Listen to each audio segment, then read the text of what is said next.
you, I don't have any makeup on. I don't have any eye makeup on. I thought I brought my mascara.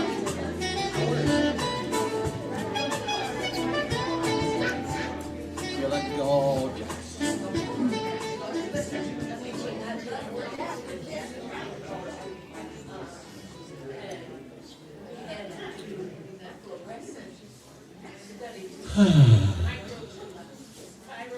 Hello, everybody. Hello. How are you? Good morning, good morning, Good morning. There's Don sitting over there. He's ready to go. Ready to rock? Here's Michelle. She's ready to go. How about y'all? You guys ready to go? Nice to see you. We're glad you're here, and welcome to you. Phones off, silent, or vibrate, or whatever that needs to be, so that it doesn't ring. Turning off that technology and turning on the technology of our hearts. Yay!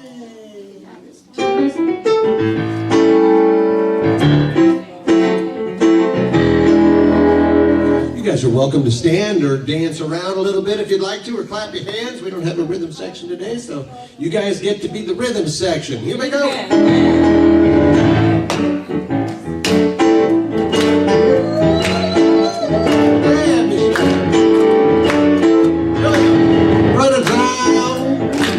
This and that, giving it up to God, and then taking it back, yeah.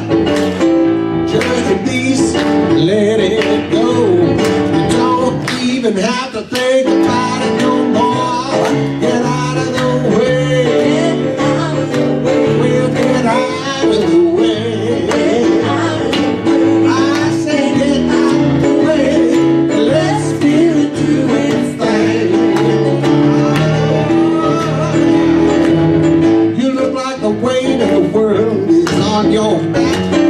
Just take a deep breath and cut yourself some slack, yeah. All that drama ain't good for you. Couldn't change what is, even if you wanted to. So get out of the way. Get out of the way. Get out of the way. Get out of the way. Get out of the way. Let Spirit do its thing. Sun's gonna rise, river's gonna flow, tide's gonna rise without you saying so. The universe is waking, good is flowing. Hey, you don't plant a seed and dig it up to see if it's growing. Get out of the way, get out of the way, get out, get out of the way, get out of the way. Let Spirit do its thing.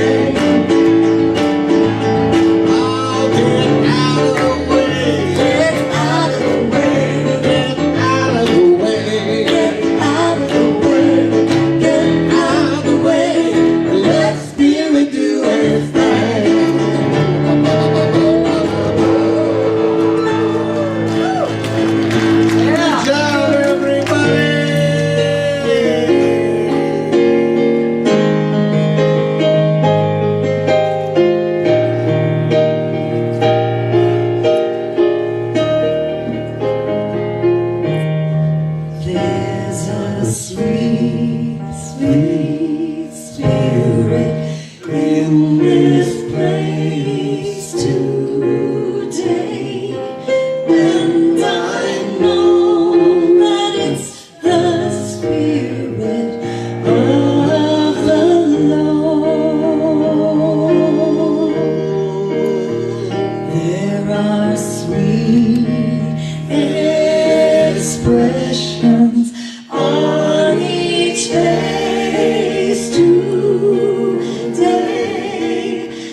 filling us with your love.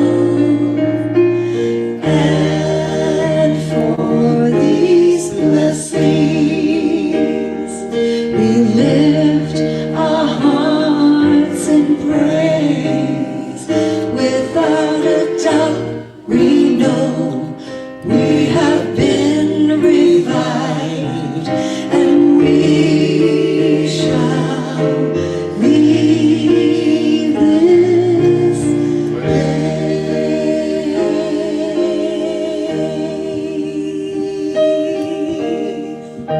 Good morning.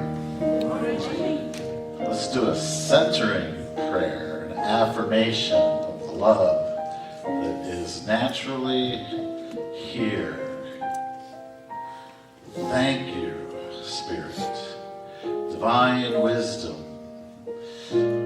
Mother, Father, God of all creation. This Holy Spirit is invited, and we are grateful.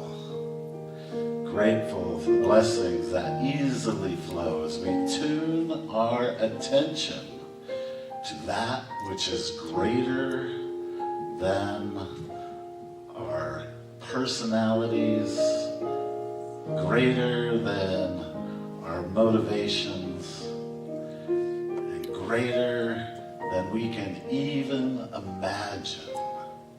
Thank you, God, for these blessings.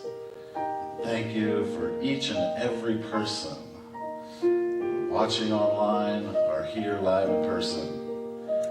You are blessed, and so it is. Well, I am extremely excited to be here. This has been a really fun presentation to create, I should say. We're going to make it and see how it goes. But Lisa Lee, the angel that she is out gallivanting somewhere, as angels do. I believe she's in California in a regional event. And so we bless her as we bless the people that are online, whether you're live or you're watching this from a future viewing. The energy that you bring to us is love, and we appreciate you. And for those of us that are here, we have some gifts for those people that are here for the first time. So if you're here for the first time, if you will raise your hand, stand up, and our congregation, hello. And I see a hand in the back. So our ushers are bringing you a welcome package, and there are gifts in there. We call it the magic pink card. If you fill that out, you will receive a meditation, a guided meditation by our spiritual leader, Lisa Lee. And we have one more blessing for you from the congregation. So please stand up again. I'm not going to ask you to talk, but we have an energetic blessing. And so the congregation will rub their hands together and send the energy of love and repeat after me. We know who you are.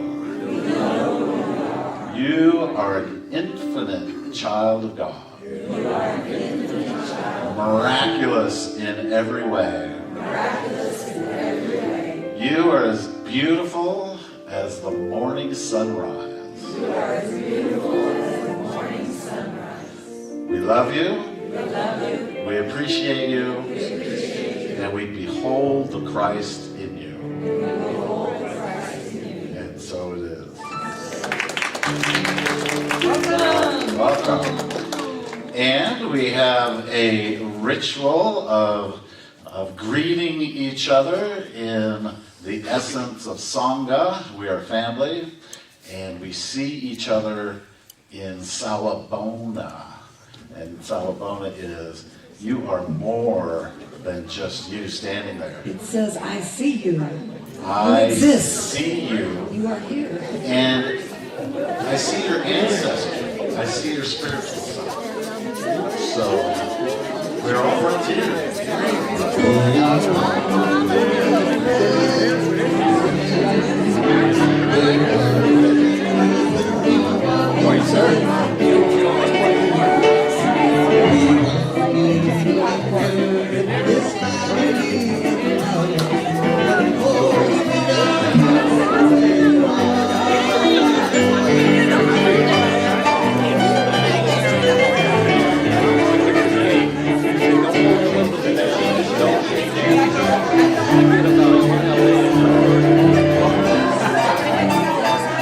He's traveling with cars. And there's one on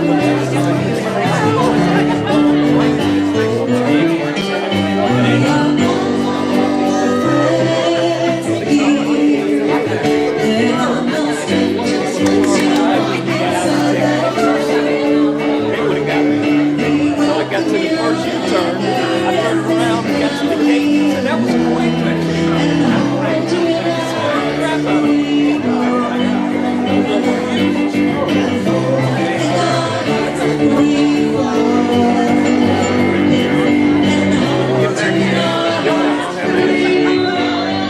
something bigger that they can't, get out of his head.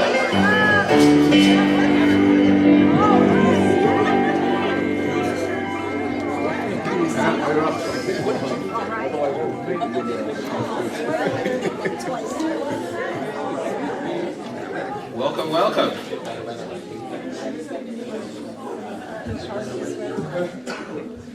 Hey, wow, you can do it standing or sitting. But let's affirm our identity as a family. We are family for each other, welcoming, nurturing, and awakening one another at depth. And our purpose, birthing the new human as the face of evolving love on the planet. And we need that, and we are here. We are here for people. And now, we are a prayer ministry, and we have prayer requests in the back on a little table and further back in the hall. And if you fill them out, we'll pray on them. Leadership on Wednesday. Then we will send them to Silent Unity. They will pray another 30 days, and prayer does have effects. So, and we look forward to having another prayer class in the upcoming months. Okay. Next, we have some ongoing events, and there is a Life Reflection Cafe here at 10 a.m. on Mondays with Jamie Jett. It's a good small group, meets in person. So please come by. It's a CSL and Unity event together. So, okay, next. Course in Miracles, Thursday. The doors open at 5:30 here, but we meet at Starbucks on Craig Marketplace from 4 to 5. It's a wonderful class experience, and the Zoom starts at 6, goes to 7:30. We've been having, it's not a small group anymore, right? We've been having between 15 and 24, plus online people. But it's a good way to, it echoes the Unity and CSL messages. That you're more than this body, you are, and that what you're seeing, you're creating the world with your mind, and it's not always real. Nothing I see is real. It's all in your mind. Okay. Let's see what else is coming up.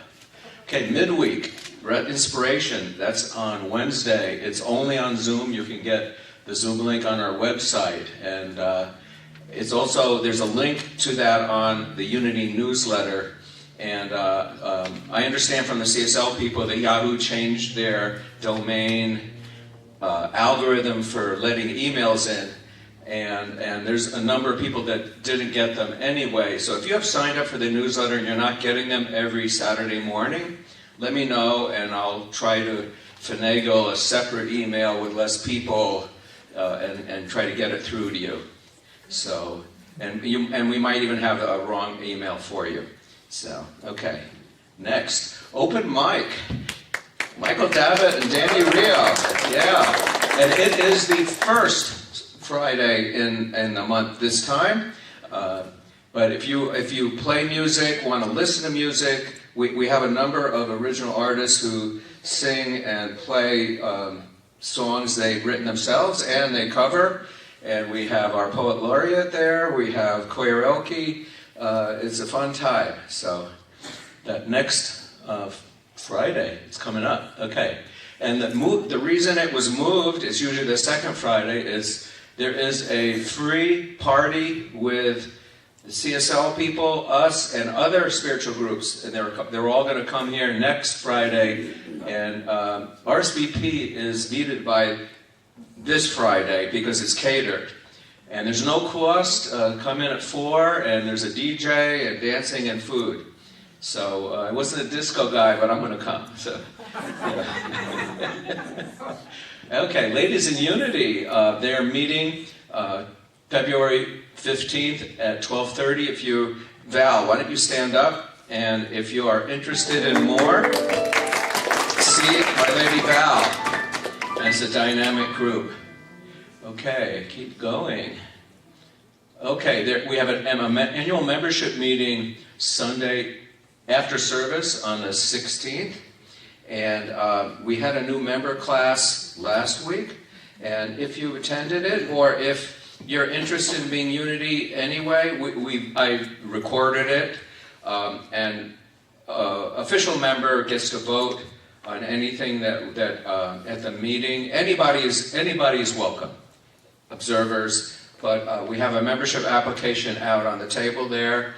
And please turn them in, and the board votes, and then you're officially a member for a year. And okay, next slide is good because we have to opt in every year, just like the CSL, similar, refresh our roles.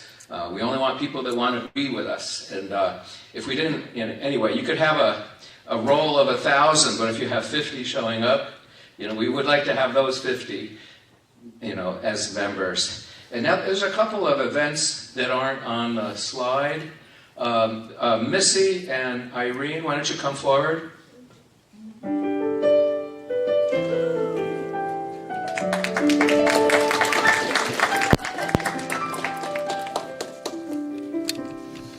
So we're going to be doing a workshop March 22nd from 10 a.m. to 4 p.m. And 2 p.m. And it's going to be called Mirror of the Soul. And it's about doing mirror work and for self-love, as well as doing vision boards. And it's really going to be very interactive and very exciting for people to help doing their inner child work, because it's definitely needed at this time. So. Yes, hello everybody, hello my family, and my new family. Yes. As I said earlier this morning, this has been a culmination over many years. Melissa and I didn't know each other. We lived in separate towns and states, but we were doing the same work.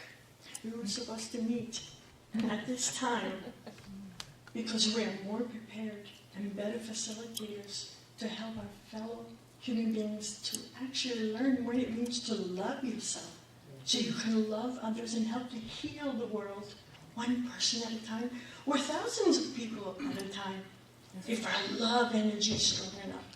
So we are very excited to present this. Anyone who wants to sign up, we have a sign-up sheet close to the door. It's actually across from the happenings table right at the front there. So please, we would love to see you there. When and where? It's going to be here, and it's going to be March 22nd, and at 10 a.m. to 2 p.m. And it will be interactive too. We're going to do a vision board as well, but unlike other vision boards, I believe, and the mirror work is amazing as well. Yes, and it's also $30, and 20% of the proceeds will be going to the center. So this is huge for everybody. So thank you. And I also want to Thank say you. that everyone here has inspired us, and all our leaders have inspired us to do this. Thank you. And I do mirror work. Lately, I'm using Ho'oponopono, in the mirror, and it's like I'm saying it to the world, and the world is loving me. It's just mirror work is very powerful. Yeah. When you think you got things handled, then start mirror work. Got a couple of quick ones. There's an Enneagram class, an advanced one, next Saturday. You get it's 2 hours from 11 to 1, and you get lunch at Maggiano's on the Strip. It's about, does your instinctual subtype conflict with your Enneagram type? And if you want to know more about that, there was 11 spaces still open yesterday. So I can tell you how to get in touch and make a registration. And there is a Unity, and there's a men's group, Men of the Center. It is CSL and Unity together, and we meet between services, the first and third Sundays. So we met today, and we appear to be on track to have a breakfast on February 15th at IHOP off of Cheyenne, and the same thing in March 15th. So if you want to be part of that, let me know, let Don know, let Sid know. So I think that's it. I am complete now. You are. You are complete. And thank you for being a mirror for all of those who are trying to put it together. Yeah. He's good at that. Yeah. So are you, by the way. You, I think, sometimes, I'm not sure if you know that or not, or if you're just being like a humble cat, but you got the same thing going on. Your energy is just really, really reflecting what I need to see. I love that. Thank you, John. Speaking of people who know how to do that, here's Michelle Roll. She knows how to do that.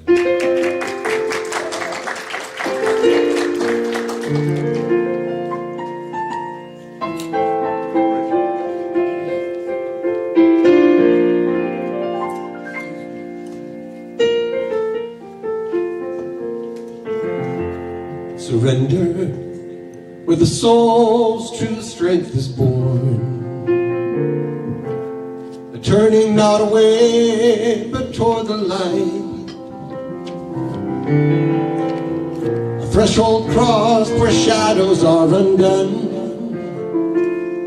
and love's great mystery unveils its sign.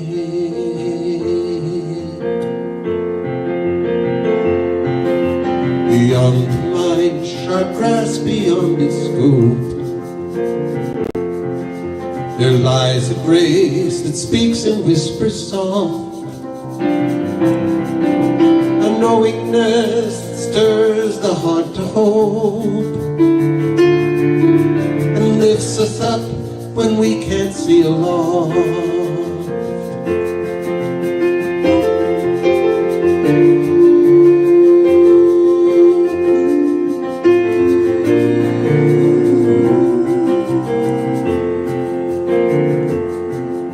This act of giving up, not as defeat, but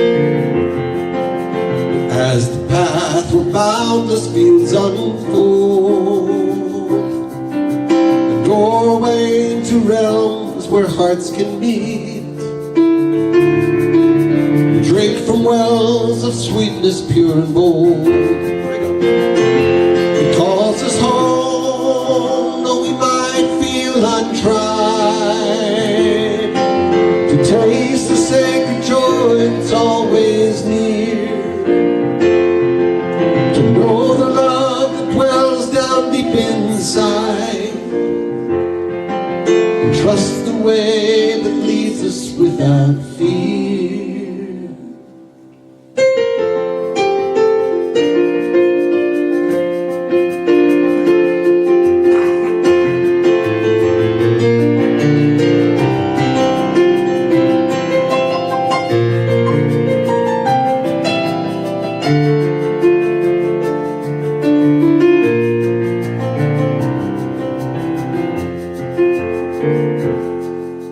Today I choose to rest in this pure trust, to lay my burdens down and simply be. No need for outward signs, no need to push for validation that the world can't see. The divine within, my compass and my guide, it speaks in silence, whispers in the light, and frees my soul from all I thought I knew, to live in truth, grace, in the light. Calls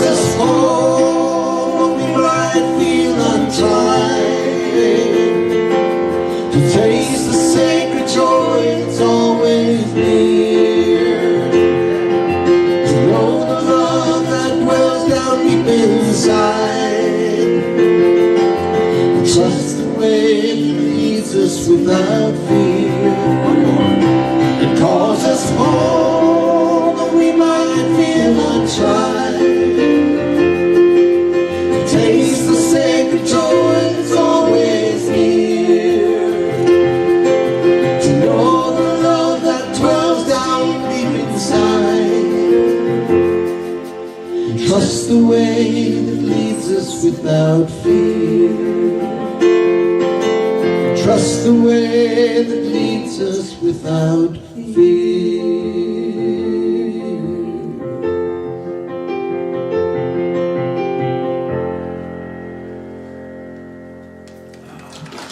John Jones. Hey, Michelle, roll. John wrote that one. Yeah. That's so good. Would you like? Oh, look who's here.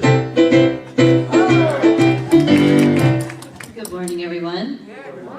I'll be reading actually from today's daily word. So if you don't currently subscribe, you can certainly do so. Go to unity.org or even check Daily Word online. And it's a wonderful publication, one of those things that we started out as a prayer ministry and it extended now full circle, unity everywhere. And this message today is look ahead. The affirmation, I look ahead with positive expectation. So many things pull at my attention. The things I must do, meeting the needs of others, and even my own pursuits and passions require my time and attention. Setting and working toward goals may sound like a dull undertaking, but it's actually an empowering path to spiritual freedom. Working toward a goal helps me focus and keeps me motivated. I call upon and claim my spiritual gifts of imagination in order to set my goal and plan to achieve it. I use my gift of wisdom to discern the best path and my will to make the best choices. This is the way I use the power of God to give my life meaning and make my dreams come true. I look ahead, grateful for God's presence within me. And from Proverbs 4:25-26, let your eyes look directly forward and let your gaze be straight before you. Keep straight the path of your feet, in all the ways be sure. And again, the affirmation, I look ahead with positive expectations. Thank you.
Fantastic. We love John and Michelle. John and Michelle, love you. John and Michelle, the best ever. So, here we are. I could never be a replacement for Lisa Lee, but she sets us on a path, and she's got the series going, which is an awakening of the divinity within us. And as my talk preparation was coming up, it only made sense to me that we would go back to the beginning of Unity, which of course is a story of Myrtle Fillmore. So if you're a little bit familiar with Unity, you probably know that Myrtle was diagnosed with tuberculosis, and she was given a death sentence, basically had a few months to live. Well, that's not deep enough of knowing what Myrtle Fillmore is about.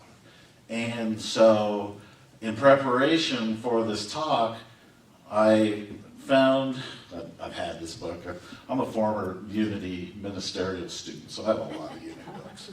But this is called Myrtle Fillmore, Mother of Unity.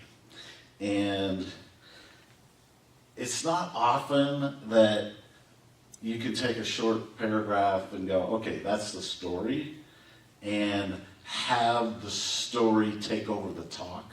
But that's what Myrtle wanted to do today. So we're going to give her that space. Okay, so it starts with her birth, of course. And it says, Marilyn Caroline Page was born on August 6, 1845. She died known as Myrtle Fillmore on October 6, 1931. She lived to be 86. But the truth of the matter is that the soul which inhabited the bodily manifestation is timeless, without beginning and without end. I believe that to be true for Myrtle, and I believe that to be true for each one of us. The impact she left upon the earth is still keenly being felt and will be for centuries to come, perhaps forever. As a child, Mary Caroline was known as a dreamer. As a woman, Myrtle Fillmore lived many of her childhood dreams into reality, and with her husband Charles, co-founded Unity School of Christianity, an internationally known institution for the study of life and religion as demonstrated by Jesus Christ. Myrtle was afflicted at an early age with a disease which doctors determined to be tuberculosis. She grew up with members of the family saying, "She is delicate. She must be protected. She must not overdo." Not until many years later, and after much suffering, did she learn the truth about herself, that she was God's child, and as such, she was not subject to sickness.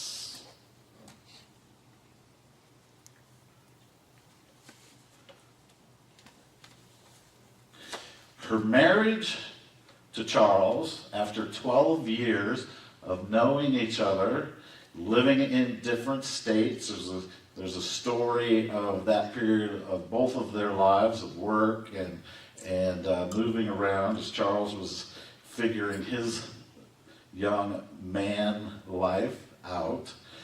After 12 years of acquaintance and courtship, they got married in March of 1881, and we see here that Myrtle was 36 years old at the time. I think that's interesting because I think people tended to marry earlier in those days. So eventually Charles and Myrtle moved to Kansas City, and they moved there in 1884. Life was not easy, but Charles was a real estate professional. He started his own company, and in 1884, it's hard to put your mind back. Now we are in the 2000s, but in 1884, things were prospering, but it says here that health was another matter. Neither of the Fillmores were very strong, and Myrtle's condition was deteriorating rapidly. By the spring of 1886, it appeared that the end of life for Myrtle was near. She clutched at any straw in the wind that might give her more time. She was seeing doctors, she was taking medications that were available at the time, and that was not helping.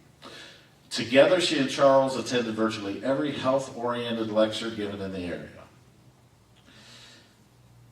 She attended a lecture by Dr. E.B. Weeks from the Illinois Metaphysical College, who came to Kansas City.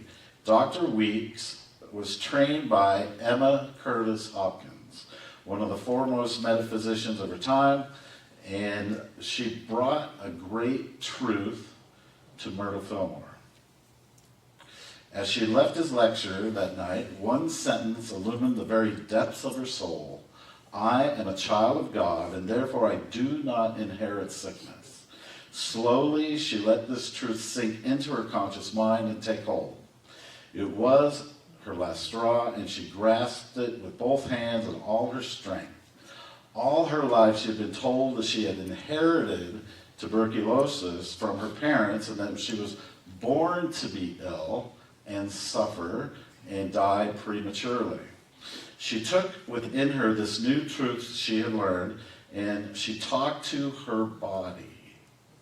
Days, weeks, and months went by, and gradually she noted improvement.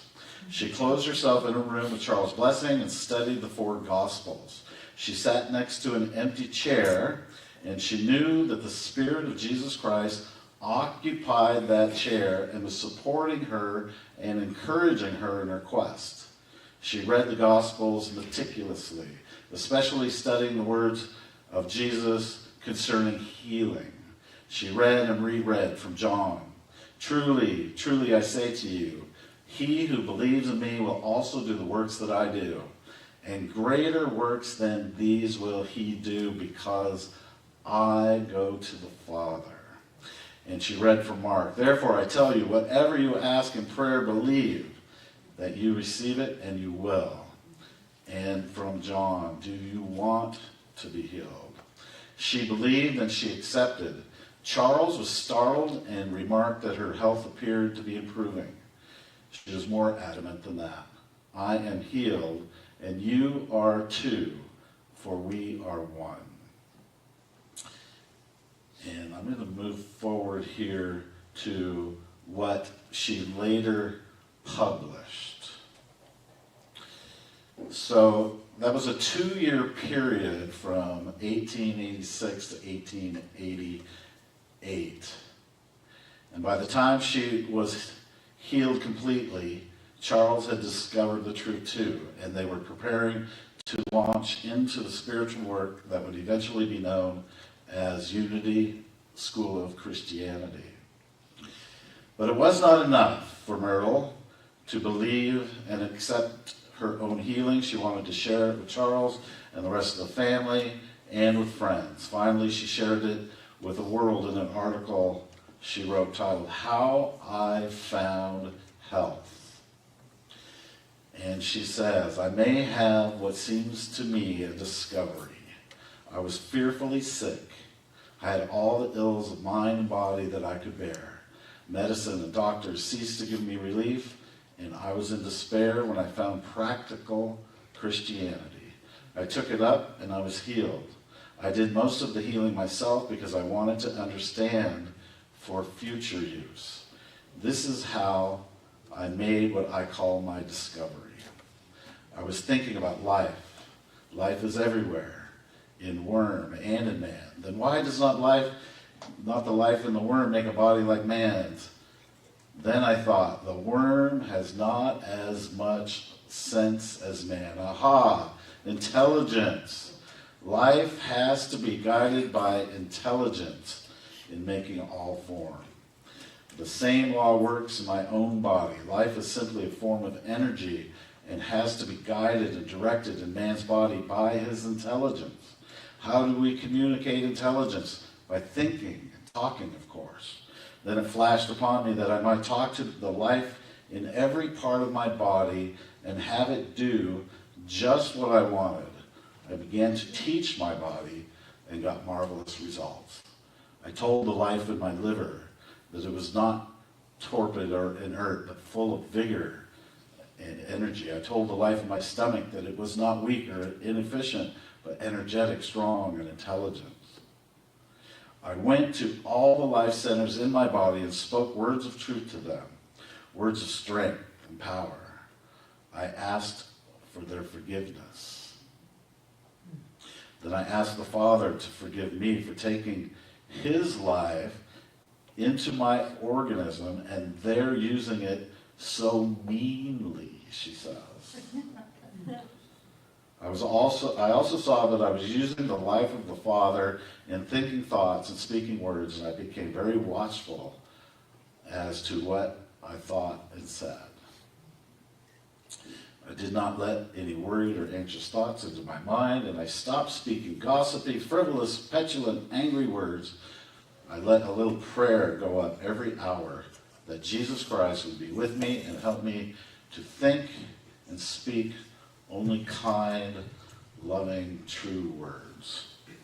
Now, I said something about Emma Curtis Hopkins. Emma Curtis Hopkins was known as the teacher of teachers, and not only did Charles and Myrtle, but the leader of CSL, Ernest Holmes, thank you. Ernest Holmes was also a student of Emma Curtis Hopkins. This book is called Class Lessons of 1888. And I'm going to read one sentence here. Emma was a practitioner of denials. And in Myrtle's healing, I believe that this was substantial in what she was doing. And Emma says, there's but one way to get free from such super incumbent beliefs, and it's denial. Neither can the whole race mind, in the Course of Miracles, students will resonate with this. Neither can the whole race mind of error be reflected upon you. The selfishness of the race mind cannot make you selfish. Its envy cannot make you envious. Its jealousy cannot make you jealous. You know not its malice. Its revenge and cruelty have no effect on you. Mortality cannot stain the child of the Spirit with sin or its consequences. And in my study of Emma Curtis Hopkins, it's really phenomenal. Speaking a language of 130 or 40 years ago, it's still very relevant today. So there's one more thing in the Hallmark movie of Myrtle and Charles' life.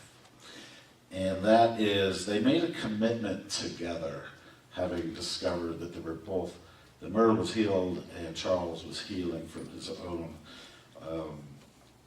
physical ailments at the time. And this is their commitment. We, Charles Fillmore and Myrtle Fillmore, husband and wife, hereby dedicate ourselves, our time, our money, all we have and all we expect to have, to the Spirit of truth, and through it to the society of silent unity. It being understood and agreed that the said Spirit of truth shall render unto us an equivalent for this dedication. So the collaboration, they were understanding that the collaboration of our giving to the benevolent will come back to us.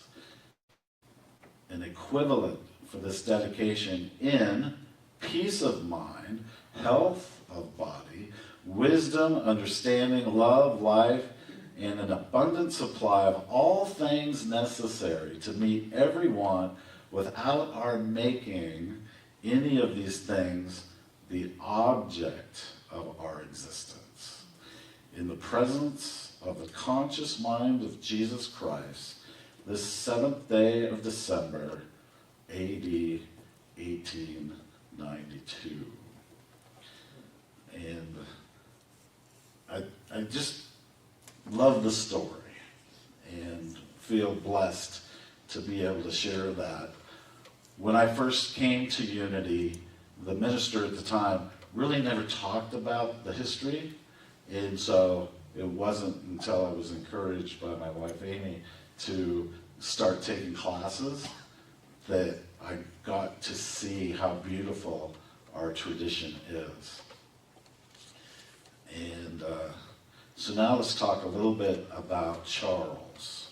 So Myrtle's experience was an internal experience, and Charles brought to us the 12 powers, and it is kind of a culmination of what he found in his own in-depth meditation and understanding. So Charles, of course, contributed many books. Jesus Christ Heals was one of the first, of course, in reflection of the method that Myrtle had used. The atom smashing power of mind. And here, because I like props, you'll see the Metaphysical Bible Dictionary.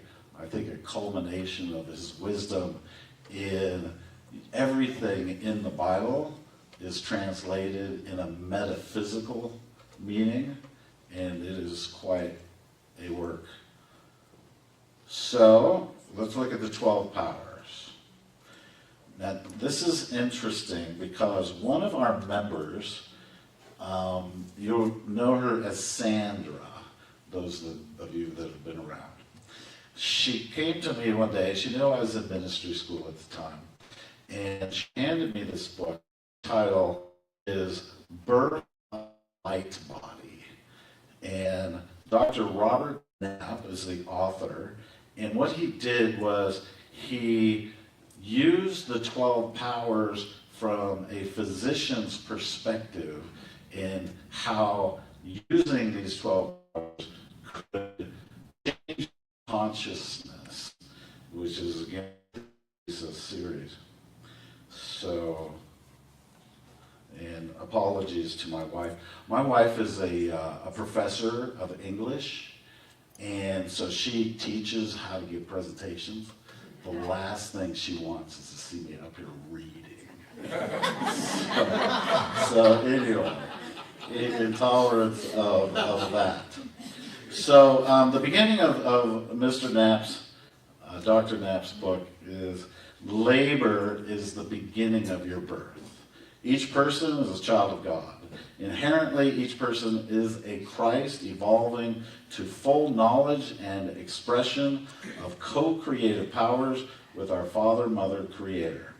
Each one has a unique, specialized, irreplaceable role in the whole equation of the Son of God, or entire Christ body, call it the collective consciousness, which is mankind throughout the universe. The 12 spiritual characteristics exist full-blown within the I am consciousness of each of us. It is not a matter of creating them, it is a matter of birthing them. And so these kind of have a sequential, once you get this, and the first one is faith, and it makes sense, and it's at the top, represented in the crown chakra, if you will, it's on the top of your head. So you're not going anywhere in your spiritual development without faith. And let's see.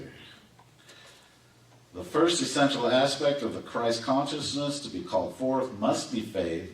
Faith in and of God and love's divine laws. Faith that love, will, and timing are always, love's will and timing are always for our highest good. And I so relate to that. In my own prayer meditation, I find that the second of the 12 powers is a return go-to, and that is strength. The qualities of strength: endurance, power, stamina, stability, permanence, durability, calmness, steadfastness, determination, loyalty, faithfulness, the strength to remain true to the process of becoming.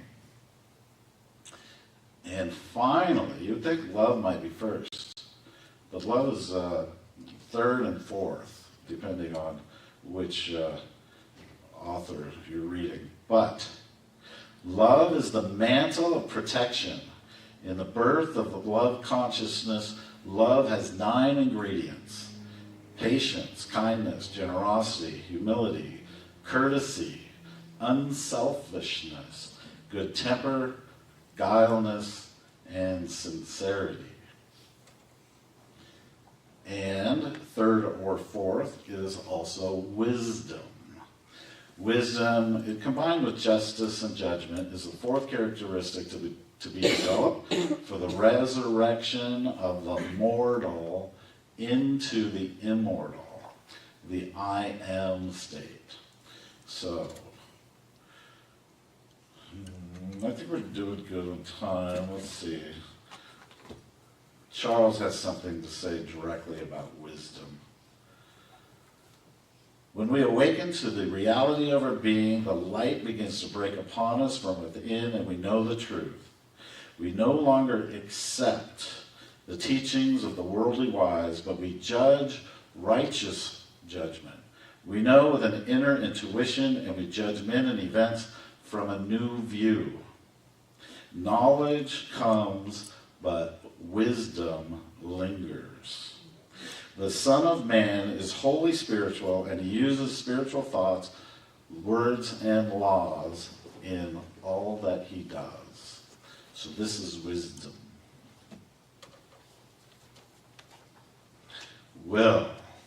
Free will, choice, is a primary gift of our Mother, Father, God to teach of its impersonalized individual beings. Moreover, it is a recurring contract of faith and trust in our parent creator, which we seem to repeat at each new level of growth. With each new challenge or problem we are confronted with in our I am unfolding. And then we get to power. Most of us are addicted to power from the get-go. This is a different power, right? I know I want to lose control in my personality. If I lose control, then things are going to go wrong. In spiritual understanding, mastery on the physical of the cosmic laws, conscious governance on earth over all other kingdoms can only come after special dedication, understanding, and blending of the 5 previous spiritual characteristics of the I am self. So what the author is saying is you don't get any power until you've mastered faith, strength, love, wisdom, and will. And I anticipate that by that point you've humbled yourself to a recognition that there is a higher power in charge. Next we have imagination. On the Enneagram, I'm a 4. A 4 in an average healthiness can live in imagination, but we're not talking about that. Spiritual use of the imagination is the ability to receive purely, impersonally, and objectively those thought patterns which are constructive and productive, which feed the soul, the mind, and the body. In the light body functioning of the I am self, these same proper images also are sent out in a pure and impersonal manner to be made manifest in a physical, material form. And in my experience, when I'm on, I'll see the image in my imagination and then manifest or use that image, and if I'm on, it's typically to a greater good. And next we have understanding. Jesus said to Thomas, "Blessed are you in believing what you can see, hear, feel, and touch. But more blessed are those who can believe without seeing." Our I Am Self tells us that we are more blessed and rewarded when we can believe in the workings of our spiritual self without requiring physical proof. But physical proof is necessary and desirable in this physical world. The two realms, physical and spiritual, must work in harmonious joint cooperation. My reflection on that is Buddhism. So, balance, extreme. So if I think that I'm really spiritual, kind of lost some balance with my humanness. And so I think that's the message there. Order. Just as we often refer to God as love, the purpose behind all being and creation, so can we speak of God as law and order. One of the greatest wonders in all creation is recognizing the systemic, orderly organization in all things. In both the greater and the lesser creations, we are awed by the interrelating interdependency of all working together harmoniously and rhythmically. From the strict intellectual approach, the magnificence of such precision, orderliness, and intelligent management baffles the reasoning mind. And I think the coordination of the cosmos, the writers of this book had no idea what the Hubble telescope would bring back to us in pictures of the universe and how large, expansive it is. And we are getting toward the end. That's the thing about when we teach Enneagram, there's 9 personalities. When we teach the 12 powers, there's 12 powers. So this is zeal. And Charles Fillmore is famously quoted at age 93, "I fairly sizzle with zeal and enthusiasm to do the things that ought to be done by me today." And it says, "After all the substance and the energy for the highest good of the birthing of the light body has been distilled, and as this nourishment flows through mind and body and soul, a new level of exhilaration begins to develop.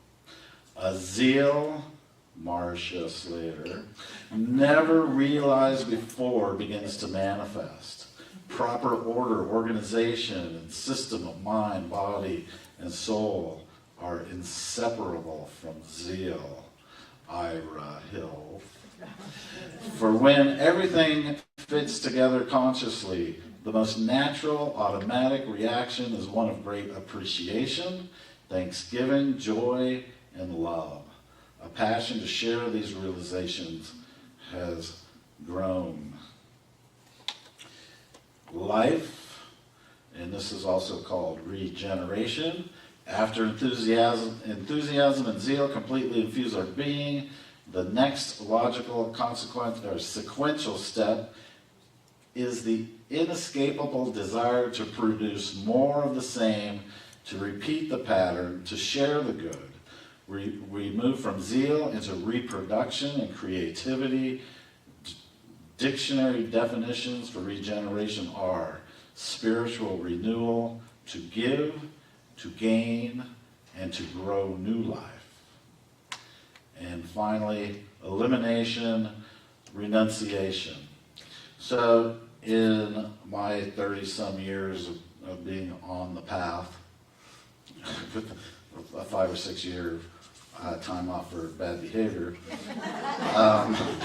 moving to Vegas and living like a rock star was kind of the experience I was having. But if it's true that this is all sequential, I think there's an exception to the last, and that's elimination, renunciation, the letting go of old thoughts in order that new thoughts may find place in consciousness. A healthy state of mind is attained when the thinker willingly lets go of the old thoughts and beliefs and takes on the new. From limitation to freedom, from despair to hope, from hope to faith, and from faith to grace. Right? So, it was interesting. I'll share this now. So I'm, spending the day yesterday preparing for the talk because I found that preparing it 3 weeks ago was not going to be the talk. I got up from the couch and somehow I had pinched a nerve. How do you pinch a nerve in your butt? Like, and so very uncomfortably, I slept last night, and walking has been a struggle. And in my experience of when there's a physical shift, it's something that's coming up to be healed and the body's way of letting it go. And so I'm not surprised I'll be a little bit emotional when I say moving from faith to grace. I have no idea why, my body decided to manifest a pinched nerve, but there's grace in that. So I find that elimination is a daily process or practice. Every day, it's said, this isn't my quote, every day I die 1,000 deaths, moving my ego needs to meet the energies of love. And so that's Charles and the 12 powers. So we have a couple more slides here. This next one is from the Hindu tradition, and we know that the body has at least 7 chakras. I think Lisa did a talk where she's taught us there were 15 or 20 chakras, a whole bunch that extend over the top. But I just wanted to share that the intelligence of the body through yogic practice is very real. Through breath exercises, you can awaken each of the chakras and activate your kundalini, if you will. I do breath yoga 2-3 times a week called Ananda Mandala. In our former church, we used to have an ongoing weekly or bi-weekly group that did Ananda Mandala, and some of you will recall that. And you can find that meditation on YouTube, Ananda Mandala by Sri Krishna Raj. And pretty powerful stuff. Okay, so we're going to finish this talk of Enneagram. And it's very difficult for me to do any of the presentations, and I seem to do them quarterly, without reflecting on how meaningful the Enneagram has been to me personally. And many of you in the audience have also gone through the training and understand your personality type as taught by the Enneagram of Las Vegas and Russ Hudson and some others. But what's important to notice for this talk is that the Enneagram divides our personalities into 3 centers. So 3 of the personality types are in the head. They're intellectual by nature. That is their go-to response in life. 3 of the personality types are feeling types. They reside in the heart. And 3 of the types are intuitive. They reside in the gut. They don't have to think about what they're going to do next. They know life's impulses as intuition, and there are 3 personality types there. And each of the types, I will briefly say, has a descriptor. From the top, 9 is a peacemaker. 1 is a perfectionist, 2 is a helper, 3 is an achiever, 4 is a romantic individualist. I like to call myself that. And 5 is an investigator, 6 is a loyalist, 7 is the enthusiast, and 8 is the leader. And very powerful personality. So, with that, we are going to go into meditation. And this next I'd like you to look at this next slide. While what it shows is descriptors of the 9 personality types, I believe and like to teach that each one of these descriptors describes creation itself. It describes how the Creator creates. The Creator creates through peace and oneness, through goodness and rightness, through love and care, through hope and radiance, creativity and depth, wisdom and truth, faithfulness and courage, joy and abundance, and power and protection. If you have a pet, for example, you could ascertain where the personality tendencies of your pet is. More importantly, once you discern yourself in these descriptors and sort of accept yourself as you are, then you can begin to see others in their own personality patterns. And what Jesus said, that love your neighbor as yourself, the Enneagram really, for me, has been a fulfillment of the ability to have empathy and be in relationship with all the personality types. Okay, so if you'll go ahead and prepare for meditation, get comfortable, close your eyes. Excuse me. Sorry.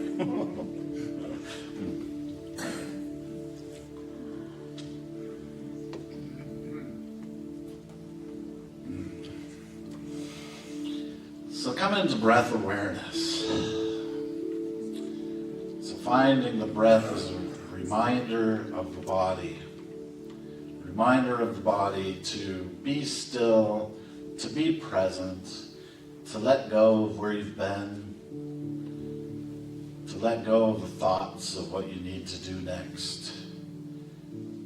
So find the breath, notice it come through your nostrils, into your lungs. Now elongate the next breath. Bring the breath into the body and expand your belly. And on the exhale, relax. Another long breath in and a relaxation exhale. Beyond these words, beyond your thoughts, Deepak Chopra says, between the thoughts, there is a stillness. There's a field of pure potential. And this pure potential has gifted you life in this body. Has gifted each of us that who we are meant to be in this carnation. So just breathe that in, the idea. If you have resistance, it doesn't matter, you can let that go. There is an aliveness to this journey. Call it the Karma Bhumi planet. We are on the action planet. We are on the planet where karmic destinies unfold. That's the truth on the big scale. On the individual scale, you are blessed. You are blessed with peace. And you are blessed with enthusiasm. And you are blessed with achievement. And you are blessed with wisdom and a caring heart and a perfectionist nature and a powerful way of being. In fact, in all of your lifetimes, you have been everything. And it is an amazing journey, filled with grace, filled with challenges, but in the stillness behind your activity and the judgment of who you are lies God's love and infinite ability to manifest and sustain everything that is. And we are together, blessed and grateful for being on this journey, for having this community, and wherever we are, God is. Thank you, Spirit, that this is so. Amen.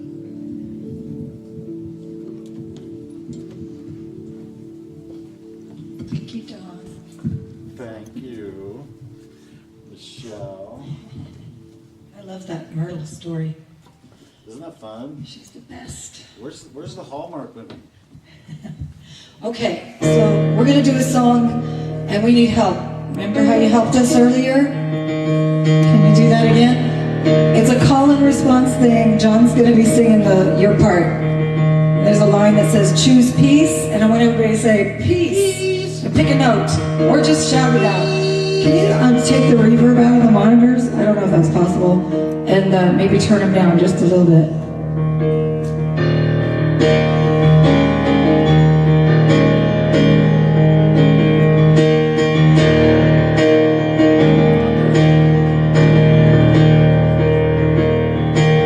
Nothing that you win will be remembered in the end. So be good to the people, and you'll feel the love again. Someone everywhere, trying not to fall apart.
Shell Roll Song.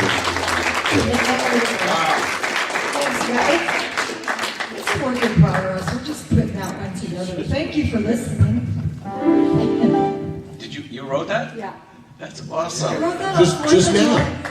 Bonnie Ray Hey, comes now. to Unity. I just wrote it. I wrote it on 4th of July weekend, and it's been a whole thing. It's just taken on a whole life now. I love it. It took a minute. This one didn't come through real fast, but Hey, thank you. We're blessed to have you. Love And you. Don, that was a great talk. I like, in your meditation. Yeah. Your roots are unity, but, know your truth. You are not your thoughts and your memories. You're that space in between, that presence there. So thank you. So now's our time to give of to donate, to try to help us move forward. And we do give 10% of all we get to different charities. And you can also bring, if you have a prayer request, you can drop it off. We will, in the next week or 2 or 3, we're going to be changing our process, and we'll have ushers giving baskets, and we'll collect the prayer requests, and we'll collect the money.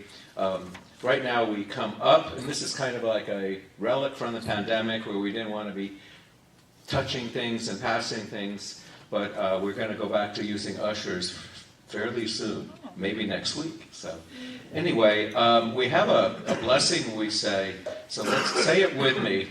Divine love through me blesses and multiplies all that I am, all that I have, all that I give, and all that I receive. So please come on up as you can. It's fine.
Thank you, John Jones. John was here for first service too, so thank you.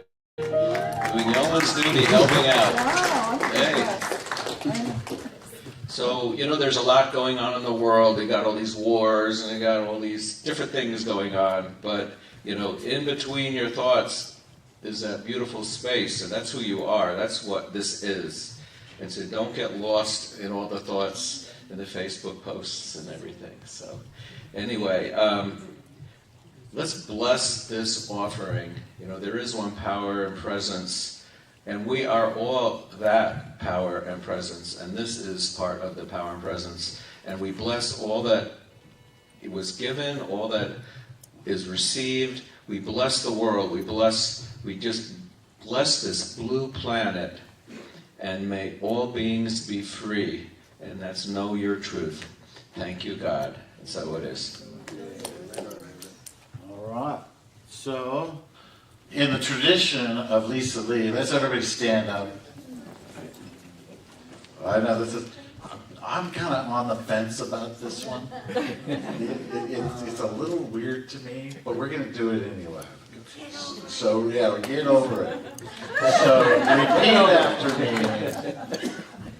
I am powerful. I am powerful. I am faithful. I am faithful. I am enthusiastic. I am enthusiastic. And more than that, I am love. I am love. All right, let's do the peace song. Let's do it. Yes, there's this song that begins with me. Yes, there's this song, the peace that was meant to be.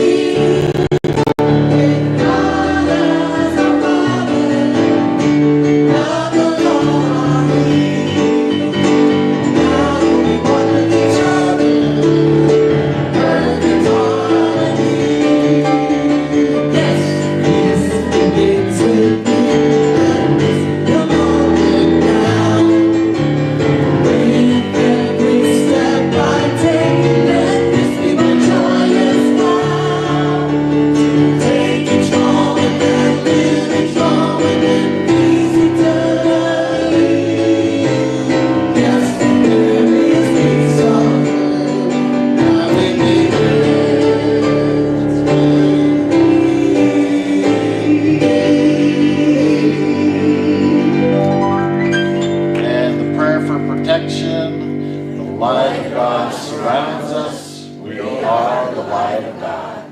The power of God enfolds us, we are the love of God. The power of God protects us, we are the power of God. The presence of God watches over us, we are the presence of God. Wherever we are,